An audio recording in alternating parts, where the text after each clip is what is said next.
I wanted to touch on body image with you today too, because I think you're really good, even just from following you on Instagram, you're really, really good about like empowering women with that and not worrying about exactly what you look like or being perfect. And I've talked to plenty of people about this. Like Instagram is definitely a highlight reel. And I've even said for me, it's like I don't post negative shit on there. So it is a highlight reel. Trust me, I go through shit too. But We all do it. I have no reason to put it on there. So, but you do a good job of putting whatever you want on there and empowering people.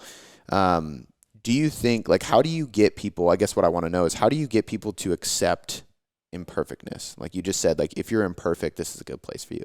We're all imperfect, essentially. But how do you get people to accept that? Like, what's the key? Because I think that's, like, one of the biggest struggles most women have is just accepting where they're at and that it's not where Susie on Instagram is at. And that doesn't matter.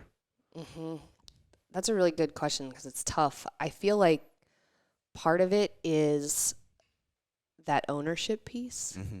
Because when you start to make decisions that take care of your body, it helps with the confidence piece. Like the why in terms of why I work out is different now than it used to be. Back when I was stuck, the why to work out was to burn calories so that hopefully some of this weight would go away. Yeah. The why for how I work out now is because I want to take care of myself. It's not always fun. Sometimes I hate it just like everybody, but it's because I'm showing up because I want to take care of my body. And the reason I say that is because that little mental shift translates into being imperfect. It's like I had my daughter 18 months ago. I'm working out consistently. I'm eating well. I'm doing the very best that I can to run a company and be there for my family and all of that stuff. And I'm still probably 7 pounds or so away from where I was before I got pregnant. My body does not look the same. But I'm doing all of those things. So then it's like, well, why can't I be in a picture right now? Why am I only worthy before and after?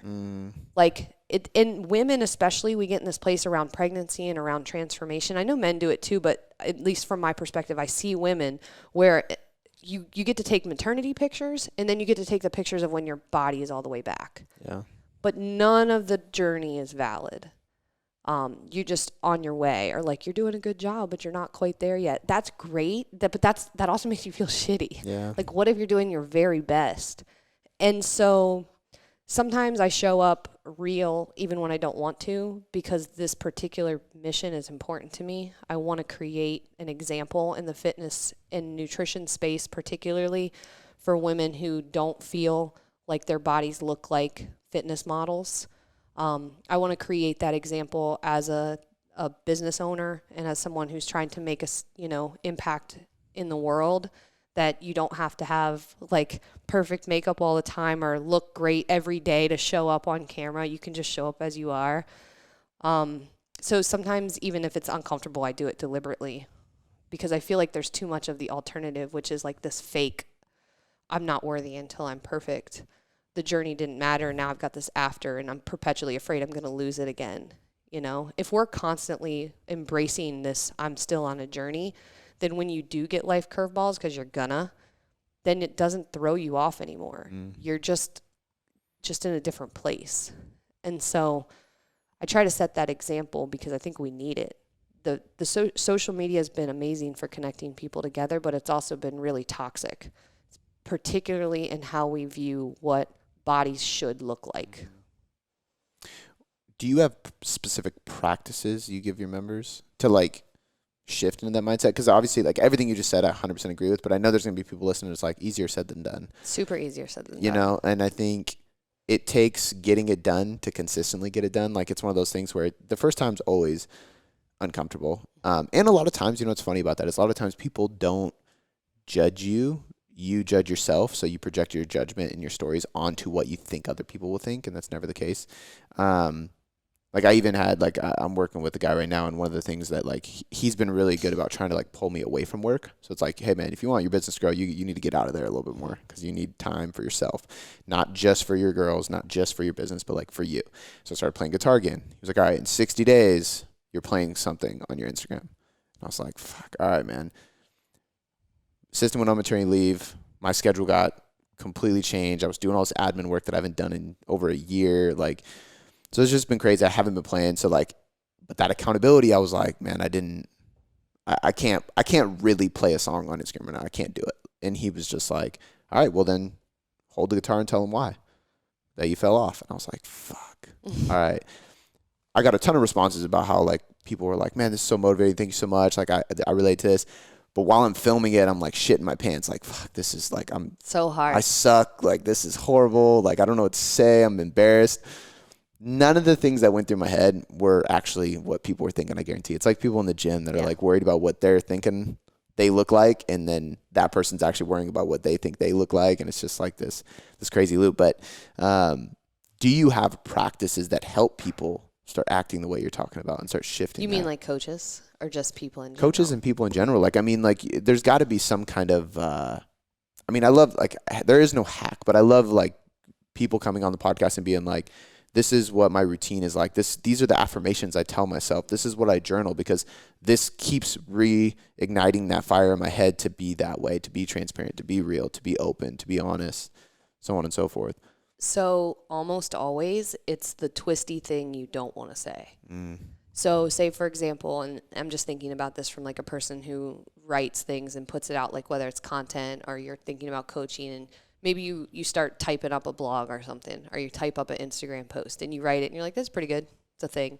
But then that little thing that's in you that's kind of like itching, that you're like, definitely not going there, that's usually it. And so that would be an example like in the content creation space. Like, so maybe, you know deep down that you've actually been lying on your MyFitnessPal. Like, you finish it, you close it out, and then you have like 3 scoops of chocolate chips. That's the thing you should talk about. Yeah. That's the real piece that will bridge the gap for people to know you're human.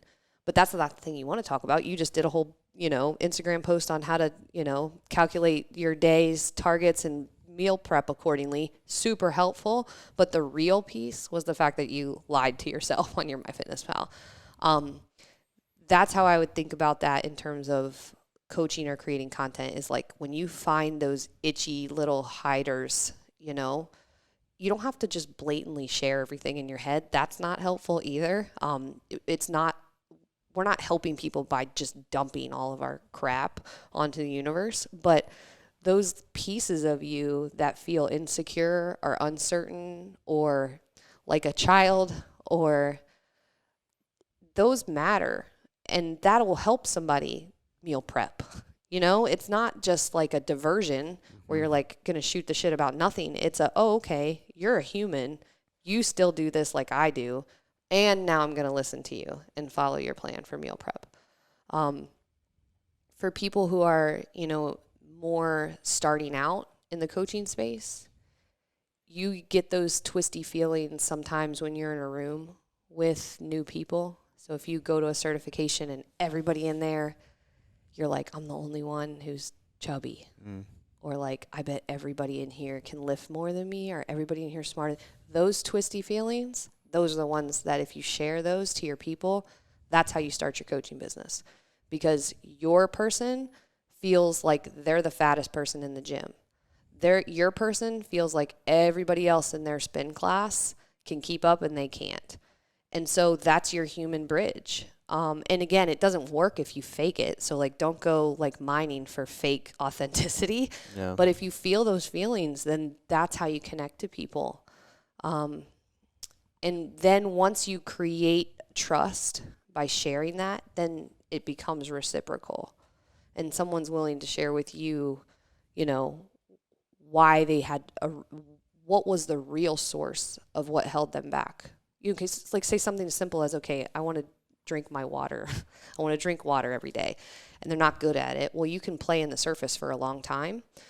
Or if you have an authentic relationship with someone and they trust you, you'll find out real quick what actually is the problem there. And so it's important in so many reasons, but if you're actually in the business of people and helping people, you have to show up as a human. Yeah.